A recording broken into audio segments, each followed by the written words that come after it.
മലപ്പുറം കൊണ്ടോട്ടിയിൽ ആശ്വാസമായി പുതിയ റോഡ് ഉദ്ഘാടനത്തിനൊരുങ്ങുന്നു. കൊണ്ടോട്ടി എടവണ്ണപ്പാറ അരീക്കോട് പാതയാണ് കിഫ്ബി പദ്ധതിയിൽ ഉൾപ്പെടുത്തി ഒന്നാം ഘട്ടം പൂർത്തിയാക്കിയത്. ഏറെക്കാലത്തെ ദുരിതത്തിനാണ് ഇതോടെ അറുതിയാവുന്നത്. കൊണ്ടോട്ടി എടവണ്ണപ്പാറ അരീക്കോട് റോഡ് നവീകരണം ഒടുവിൽ യാഥാർത്ഥ്യമായി. യാത്രക്കാർക്കും ഡ്രൈവർമാർക്കും ഒരുപോലെ ആശ്വാസം. കൊണ്ടോട്ടിയിൽ നിന്ന് നേരെ രാമനാട്ട വഴി മെഡിക്കൽ കോളേജിലേക്ക് എത്താനേ വൈകുന്നേര സമയങ്ങളിലാണെങ്കിൽ വളരെ യാത്ര ബ്ലോക്കും വളരെ ബുദ്ധിമുട്ട് അനുഭവിക്കുന്ന റോഡാണത്. ഈ റോഡ് ഓപ്പൺ ആയതിന് ശേഷം കേരള സംസ്ഥാന സർക്കാരിൻ്റെ കിഫ്ബി ഫണ്ട് ഉപയോഗിച്ച് കണ്ട് ഈ റോഡ് ഓപ്പൺ ആയതിന് ശേഷം നല്ല സൗകര്യത്തോടു കൂടി നല്ല വൃത്തിയും അതുപോലെ തന്നെ നല്ല ഇൻഫ്രാസ്ട്രക്ചർ ഉപയോഗിച്ചുകൊണ്ട് ഉണ്ടാക്കിയ റോഡാണ് ഈ റോഡ്.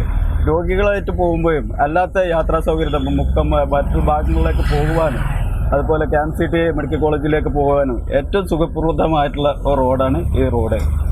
സംസ്ഥാന സർക്കാർ കിഫ്ബി പദ്ധതിയിൽ ഉൾപ്പെടുത്തിയാണ് ഒന്നാം ഘട്ട നവീകരണം പൂർത്തിയാക്കിയത്.